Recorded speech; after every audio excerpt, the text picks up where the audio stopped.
Sur le bassin versant de la Pique, en amont de Bagnères-de-Luchon, en Haute-Garonne, un projet de restauration des zones inondables a été lancé en 2017 par Nature en Occitanie, en partenariat avec la communauté de communes Pyrénées Haute-Garonnaises. Ce projet a été initié suite aux fortes crues de juin 2013 et a pour objectif de rendre ce territoire résilient face aux inondations. Du coup, on a choisi ces territoires parce qu'ils ont été très impactés par la crue de 2013, avec une remobilisation importante de la bande active et des érosions latérales aussi très importantes. On s'est aperçu récemment, il y a encore 10 ans de ça, que la rivière, elle était vivante, elle fonctionnait différemment. Il fallait créer des zones d'expansion, il fallait la laisser un peu où elle veut.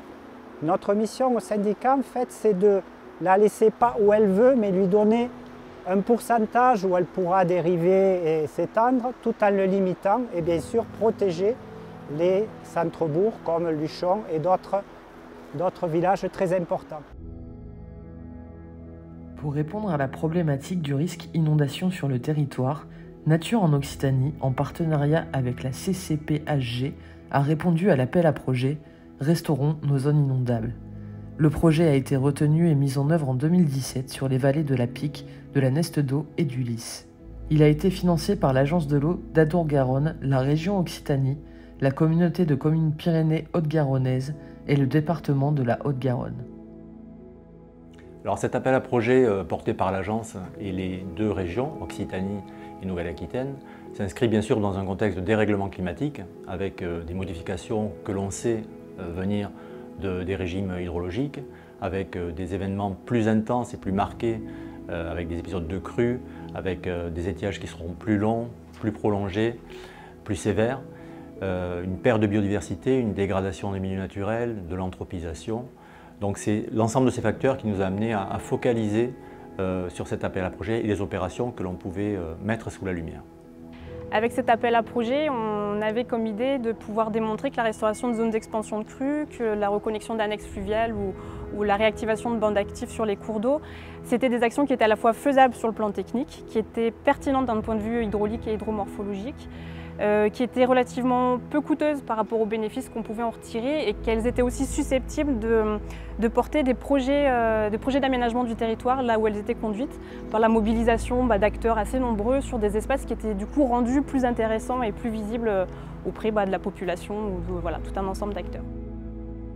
En amont du village d'eau et de la ville de Bagnères-de-Luchon, les vallées offrent la possibilité aux cours d'eau de pouvoir s'étaler et ainsi de diminuer l'intensité et la durée des épisodes de crue et de pouvoir stocker l'eau et les sédiments sur des secteurs à moindre enjeu.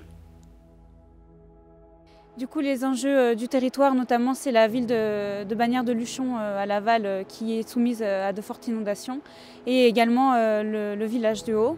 Et plus près des secteurs, il y a aussi la plaine de Ravy qui a subi de gros impacts lors de la crue. Et donc en recréant des espaces de mobilité et des zones d'expansion de crue, on limite l'impact des inondations sur ces secteurs, notamment en favorisant le dépôt de sédiments plus en amont des secteurs à enjeu.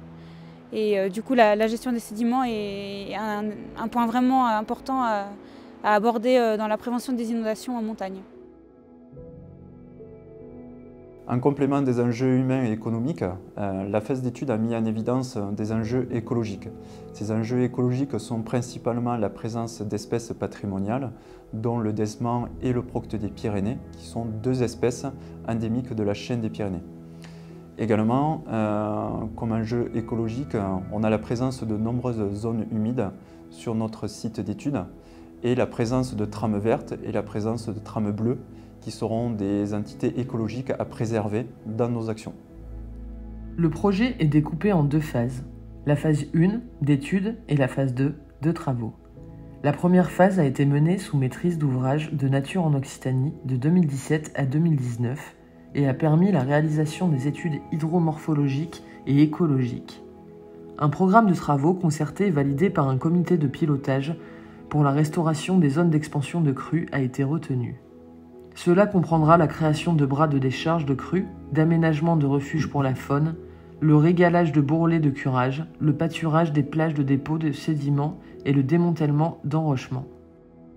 Pour pouvoir mener à bien ce projet, il y a eu un fort portage par les élus locaux Et également avec un travail avec les riverains, les agriculteurs notamment qui sont souvent très concernés, qui ont vu leur terre disparaître lors de la crue. Et donc on a pris contact avec toutes ces personnes pour monter le projet. Lors de la première phase, nous avons mis en place 2 comités, donc le comité technique et le comité de pilotage. Ces 2 comités nous permettent de pouvoir rassembler l'ensemble des acteurs techniques, institutionnels et financiers.